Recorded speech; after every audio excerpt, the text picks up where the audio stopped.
Good evening all of you. चलिए आज का सेशन हम लोग स्टार्ट करते हैं। Very good evening. कल तक के सेशन में हमने आपको ITR 4 का 44 AD हमने आपको पढ़ा भी दिया था, समझा भी दिया था और ऑनलाइन पोर्टल पर हमने दिखा भी दिया था।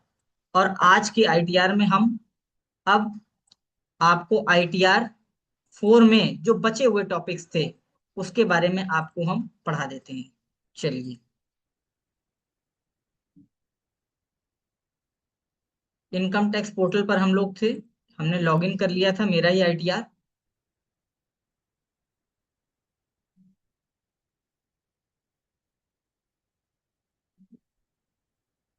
चलिए, हमने लॉगिन कर लिया, अपना ID पासवर्ड डाल दिया।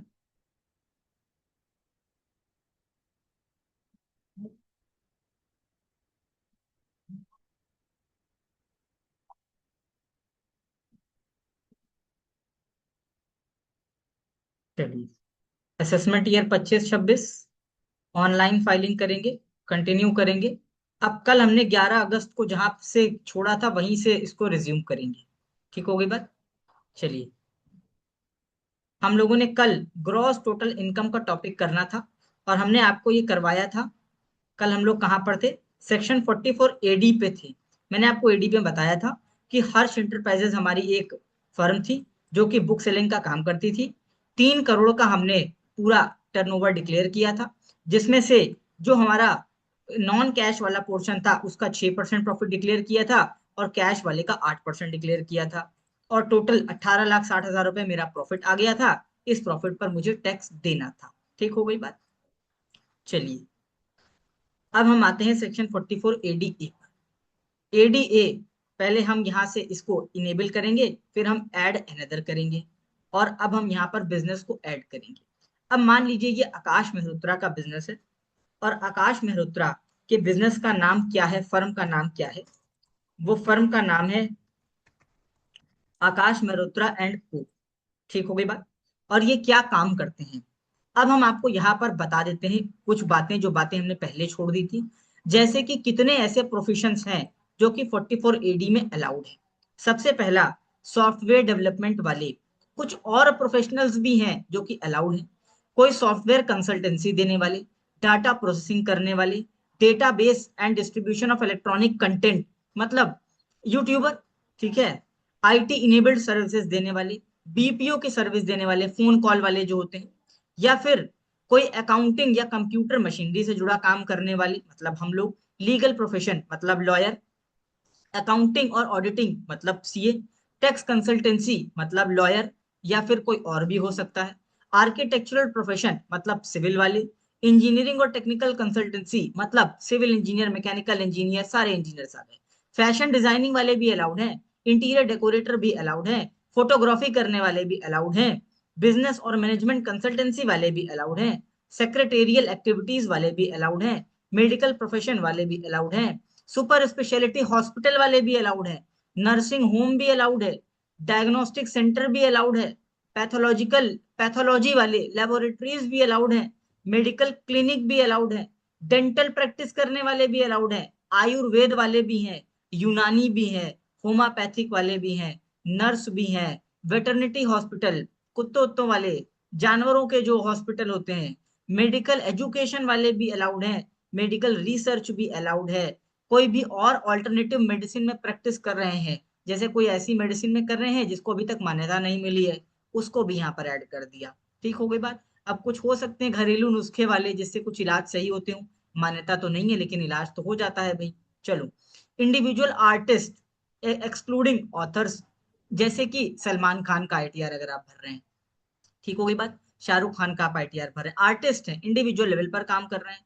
लिटरेरी एक्टिविटीज, कोई पोएट्री लिखता है, कोई किसी को गाने का शौक है, किसी को बजाने का शौक है, अदर कल्चरल एक्टिविटीज, किसी को नाचने का शौक है, ठीक है, फिल्म आर्टिस्ट, और सारे कलाकार भी आ गए, कोई जनरल हॉस्पिटल भी आ गए, या अदर हेल्थ केयर एक्टिविटीज भी आ गई। अब इतनी लंबी बेटा लिस्ट है जो कि प्रोफेशनल्स के लिए है। ये सारे प्रोफेशनल्स हैं।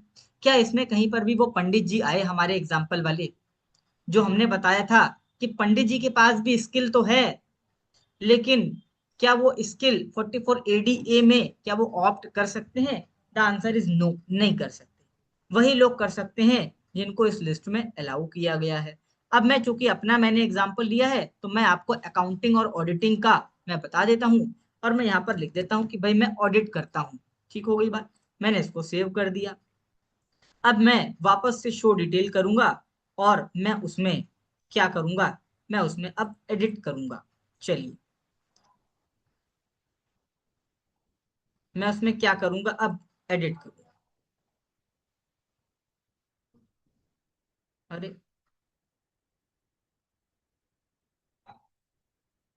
कहाँ गया भाई?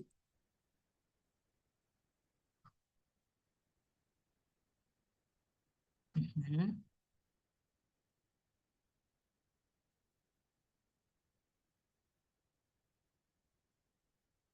हाँ ये आ गया। आकाश मेहरोत्रा एंड कंपनी, अकाउंटिंग और ऑडिटिंग, ऑडिटिंग ये मेरा बिजनेस कोड है 16002। ठीक हो गई बात। चलिए, अब हम आते हैं अपने मेन काम की तरफ। ये क्या कहता है, 50 लाख तक का अगर टर्नओवर है तो एडीए ले लो, लेकिन ये लिमिट बढ़ा के 75 लाख कर दी गई है इसी असेसमेंट ईयर से, अगर आपका कैश का रिसीट 5% या उससे कम है तो। ठीक हो गई बात। चलिए, तो हम क्या करेंगे, अब हम कुछ फिगर्स को इस तरह से लिखेंगे, जैसे कि मान लो हमने कहा कि मैं तो कैश में कोई रुपए लेता ही नहीं हूं, मेरी तो 75 लाख रुपए की जितनी भी रिसीट है वो क्या है बेटा, वो वो पूरी पूरी नॉन कैश में आती है। कैश में कुछ है ही नहीं, 100% नॉन कैश है। तो अब हमें इस 75 लाख का आधा, यानी कि 37,50,000 रुपए डिक्लेयर करना पड़ेगा। ठीक हो गई बात। बोलो यहाँ की बात यहाँ तक समझ में आई? बोलो यहाँ तक की बात समझ में आई? 75 लाख मैंने पूरा नॉन कैश में कर दिया और 37,50,000 ये अलाउड है। अब आप मुझे फटाफट से बताओ, क्या मैं क्या मैं 75 लाख से ज्यादा 75 लाख 1 रुपए डिक्लेयर कर सकता हूं? क्या मैं 75 लाख से ज्यादा 1 रुपए भी डिक्लेयर कर सकता हूं? The answer is no. फटाफट चैट बॉक्स पर बस यस और नो लिख के भेजते रहो। The answer is no. बोलो, मैं 75 लाख से 1 रुपए भी ज्यादा नहीं लिख सकता। क्या मैं इससे कम लिख सकता हूं? यस, यस, कम लिख सकता हूं। फिर आ जाओ 37,50,000 पर। क्या मैं 37,50,000 से ज्यादा लिख सकता हूँ? नहीं, पहले आते हैं 37,50,000 से क्या मैं कम कर सकता हूँ? मान लो मैं 37,50,000 की बजाय 37 लाख रुपए डिक्लेयर करना चाहता हूँ, मैं कम नहीं कर सकता। 50% से कम इनकम डिक्लेयर नहीं हो सकती। लेकिन क्या मैं ज्यादा कर सकता हूँ? मैं 37,50,000 की बजाय 38,50,000 करना चाहता हूँ, क्या मैं ज्यादा कर सकता हूँ? यस, मैं ज्यादा कर सकता हूँ। मैं कितना ज्यादा कर सकता हूँ? अप टू, मैक्सिमम लिमिट कितनी है? मैक्सिमम लिमिट है 75 लाख रुपए। सर ऐसा कैसे? अरे ऐसा इसलिए क्योंकि सरकार ऐसा मानती है कि आपने अपनी ऑडिटिंग की सर्विस देते समय ना तो लैपटॉप का यूज किया, ना बिजली का बिल का यूज किया, ना किसी स्टाफ का यूज किया, ना कोई आपने कैलकुलेटर खरीदा, ना आपके यहाँ कोई प्रिंटर था, ना आपने प्रिंट निकाला, ना आप ऑडिट पर करने गए तो पैदल गए, जो आपने कोई कार वगैरह का यूज नहीं किया, कोई पेट्रोल भी नहीं यूज किया, फोन आपके पास है नहीं ताकि फोन का बिजली का बिल का भी कोई खर्चा नहीं है, और सेटअप आपका कुछ नहीं है, बस एक मेज भी नहीं है आपके पास, जमीन में बैठते हैं आप। ठीक है, क्योंकि मेज भी होगी और टेबल चेयर भी होगी तो भी आपका डेप्रिसिएशन लगेगा। तो सरकार ऐसा मान लेती है कि आपने जितना जितना पैसा क्लाइंट से अपने लिया वो पूरी आपकी इनकम हो गई, मतलब आपने खर्चा क्लेम ही नहीं किया। अब खर्चा कौन क्लेम नहीं करेगा? जिसका खर्चा होगा नहीं। तो मान लो मेरा कोई ऐसा शायद ऑफिस होगा, वर्चुअल ऑफिस कुछ होगा, कि जिसमें कुछ खर्चा ही ना होता हो। ठीक है, जिसमें कुछ खर्चा ही ना होता हो। ठीक है, तो ऐसा सिचुएशन एज्यूम करती है सरकार कि आपका 1 रुपए भी खर्च नहीं हुआ होगा और पूरी पूरी आप इनकम डिक्लेयर कर देंगे। अब प्रैक्टिकली तो भाई ऐसा होता नहीं है।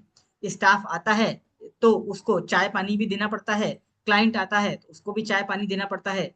जाहिर सी बात है कि एक मेज कुर्सी खरीदी हुई है तो फिक्स एसेट्स भी हैं, उसकी डेप्रिसिएशन भी क्लेम करते हैं। लैपटॉप यूज करते हैं तो बिजली का बिल भी आता है। ठीक हो गई बात। तो सरकार तो चाहे तो कुछ भी कर सकती है, लेकिन हाँ उसने ये कहा है कि आप 100% तक इनकम डिक्लेयर कर दीजिए, कोई बात नहीं। ठीक हो गई बात। चलिए, तो अब अच्छा, ये ऑप्शन काम कब आएगा? मान लो आपकी टोटल रिसीट 5 ही लाख रुपए होती, 75 लाख की बजाय बेटा 5 लाख रुपए होती, तो आप क्या करते? क्या 5 लाख का आधा 2.5 लाख दिखाते, भाई मैं तो नहीं दिखाता, मैं तो 5 लाख ऊपर डालता और नीचे भी 5 लाख डालता, बात खत्म हो गई। मैं पूरी पूरी इनकम डिक्लेयर कर देता। इसमें क्या खर्चा डालेंगे, 7 लाख तक तो वैसे भी एग्जेम्प्ट है, तो 5 लाख ऊपर डाला 5 लाख नीचे डाला। कहने का मतलब ये है कि ये अलाउड है, इसमें कोई दिक्कत नहीं है। बस आप 50% से कम नहीं डिक्लेयर कर सकते। ठीक हो गई बात? बोलो बोलो। कम ज्यादा वाली बात समझ में आ गई? तो आगे चलें। चलो, मैंने ये बात सेव कर दिया। सबसे पहले मैंने आपको बिजनेस के बारे में बताया, फिर मैंने आपको प्रोफेशन के बारे में 44 AD बताया बिजनेस के बारे में, 44 AD ये बताया प्रोफेशन के बारे में। अब आते हैं 44 AE के ऊपर। ये किनके लिए था? ट्रक वालों के लिए था। आ जाओ भाई, ट्रक वालों के लिए भी आ जाओ। चलो चलो, सबसे पहले ऐड मोर करते हैं, बिजनेस का नाम बताओ। अब मेरे बिजनेस का नाम है आकाश ट्रांसपोर्टर। ठीक हो गई बात? मैं ही ट्रांसपोर्टर वाला हूं। बिजनेस कोड सेलेक्ट करो। आपको कोड सेलेक्ट करना है। क्या आप क्या आप ट्रांसपोर्ट के इक्विपमेंट क्या आप ट्रांसपोर्ट के इक्विपमेंट किराए पर देते हैं, या आप पैकर्स और मूवर्स हैं? पैकर और मूवर मतलब सामान इधर से पैक करा के उधर पहुंचाते हैं। बहुत सारी ऐसी फैसिलिटीज अब आ गई है मार्केट में कि आप बस फोन करिए, आपका सामान पैक करने वाले भी आ जाएंगे, पैक करके गाड़ी में रख के उठाने वाले भी आ जाएंगे, और दूसरी जगह पर पहुंचाने वाले भी आ जाएंगे। फ्रेट ट्रांसपोर्ट बाई रोड मतलब बाई रोड आप फ्रेट लेकर के करते हैं। फॉरवर्डिंग ऑफ फ्रेट है, मतलब आप खुद काम नहीं करते हैं लेकिन आप काम करवा देते हैं। ठीक हो गई बात? Receiving end accepting of freight, वही मतलब है लिया और दिया। कार्गो हैंडलिंग मतलब बहुत बड़े लेवल के कार्गो हैंडल करते हैं। कौन से? जो शिप वाले होते हैं। शिप के ऊपर कार्गो आया, वहां से कोयला आया और आपने कोयला उठा करके कहाँ पहुंचा दिया, आपने कहीं पर जहां पर पहुंचाना था। या फिर लॉजिस्टिक्स की सर्विसेज, तो आप कौन सी देते हैं? तो मैंने कहा मैं पैकर्स और मूवर्स वाला हूँ। ठीक है, मैंने क्या कहा? मैं पैकर्स और मूवर्स वाला हूँ। मेरा काम क्या है? पैकिंग कराना और यहां से लेके सामान वहां लेकर के जाना। मेरे पास ट्रकें हैं बहुत सारी। चलिए, शो डिटेल करेंगे और अब हम ब्रेकअप की डिटेल ऐड करेंगे। ठीक हो गई बात? सबसे पहले बेटा हमें क्या ऐड करना है? सबसे पहले हमें ऐड करना है मेरे पास कितनी गाड़ियां हैं। सबसे पहले गाड़ियों का रजिस्ट्रेशन अपडेट करो। जैसे मैंने उनको बोला कि मेरे पास एक गाड़ी है। कौन सी गाड़ी है? UP 32 FW। ठीक है, 1 2 3 4, चलो एक ये गाड़ी नंबर है। अब क्या मैंने ये गाड़ी हायर पर ली हुई है, या मैंने गाड़ी ओन की हुई है, या मेरी गाड़ी लीज की है? मतलब कहने का मतलब ये है कि ये वाला सेक्शन 44 ए उनके लिए भी है जो खुद ओनर हूं। ये वाला सेक्शन उनके लिए भी है जिन्होंने ओनर तो नहीं है लेकिन वो दूसरों की गाड़ी किराए पर लेकर के खुद चलवाते हैं। उनके लिए भी ये सेक्शन। ठीक हो गई बात? ठीक हो गई बात? तो मान लो मैंने कहा मैं ओनर हूं इसका। अब इसकी 10 कैपेसिटी लिखो। अगर ये 12 मीट्रिक टन से कम लिखोगे तो लाइट गुड्स व्हीकल 7,500 वाली लिमिट लगेगी। 12 मीट्रिक टन से ज्यादा लिखोगे तो फिर ये हैवी गुड्स व्हीकल है, इसमें 1,000 रुपए वाली लिमिट लगेगी। तो मैंने इसकी लिमिट लिख दी 12 मीट्रिक टन। ठीक हो गई बात? चलो, फिर नंबर ऑफ मंथ्स, ये 12 महीना ओन करी। अब आप इसकी इनकम जोड़ लो बेटा। ठीक है, अब आप इसकी इनकम जोड़ लो। मैंने इनकम जोड़ी 7,500 रुपए पर मंथ इंटू 12 और इंटू एक व्हीकल है, तो बेटा कितनी हो गई? 90,000 रुपए। 90,000 रुपए। ठीक है, मैंने एक गाड़ी की इनकम डिक्लेयर कर दी जिसकी जिसकी मेट्रिक टन कैपेसिटी 12 थी। अब मुझे बताओ क्या मैं 90,000 से कम डिक्लेयर कर सकता हूं? मैं 80,000 करना चाहता हूं, क्या मैं कर सकता हूं? ये कहता है लाइट गुड्स व्हीकल है। In case of other than heavy goods vehicle, मतलब लाइट गुड्स व्हीकल 7,500 रुपए वाली लिमिट एप्लीकेबल होती है। 90,000 से 1 रुपया भी कम नहीं कर सकते। लेकिन क्या 90,000 से ज्यादा कर सकते हैं? हाँ, ज्यादा कर सकते हैं। सर इसकी कोई अपर लिमिट है? इसमें अपर लिमिट बेटा कोई नहीं है। हो सकता है आपने एक गाड़ी से 1 करोड़ भी कमा लिया हो और 10 करोड़ भी कमा लिया हो, सरकार ऐसा मानती है। इसमें कोई अपर लिमिट नहीं है बेटा। बिजनेस और प्रोफेशन में तो थी क्योंकि टर्नओवर था वहां पर। यहाँ तो टर्नओवर पूछा ही नहीं, यहाँ तो सीधे 7,500 की लिमिट दे दी। तो यहाँ पर बेटा अपर लिमिट कुछ नहीं है, 90,000 से कम आप नहीं दिखा सकते। बोलो बात समझ आ गई? बोलो, बात समझ आ गई? अच्छा, क्या आप ऐसी ऐसी 10 व्हीकल के बाद 11वीं व्हीकल ऐड कर सकते हैं? क्या आप 10 के बाद 11वीं व्हीकल ऐड कर सकते हैं? The answer is no. क्योंकि 10 व्हीकल ही मैक्सिमम ऐड कर सकते हैं भैया, इससे ज्यादा नहीं कर सकते। तो एक व्हीकल चलो और ऐड कर देते हैं। यूपी 32 DQ 1254, ठीक है। क्या ये व्हीकल ओन्ड है? यस, ओन्ड है। Metric ton, 15 metric ton heavy goods vehicle है। अब कैलकुलेशन करो बेटा। मान लो ये व्हीकल 10 महीना ऑपरेशन में रही, 10 महीना रही, बस। खरीदी ही मान लो 2 महीने बाद थी, पूरा साल रहती कैसे? 10 ही महीना रही। अब बेटा जोड़कर हमें बताओ कितना हुआ। कितनी फिगर आ रही है तुम्हारे कैलकुलेटर पर, बताओ। एक व्हीकल था, 15 मेट्रिक टन का था, 10 महीना ऑपरेशन में रहा, और 1,000 रुपए से मल्टीप्लाई कर दो सब कुछ। क्या 1.5 लाख रुपए आ रहा है बेटा? बताओ कैलकुलेटर पर।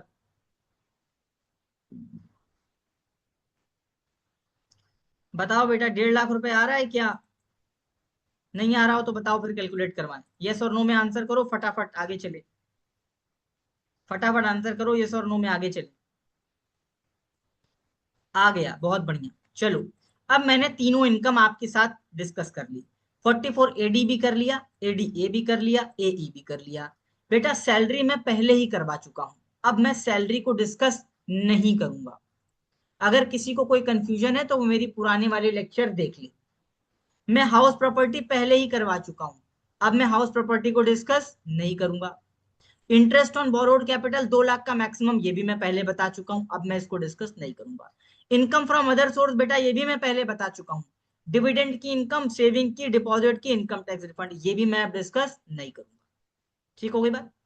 चलिए, मैंने इसको कंफर्म किया। बेटा मेरे पास 58 लाख की इनकम आ रही है।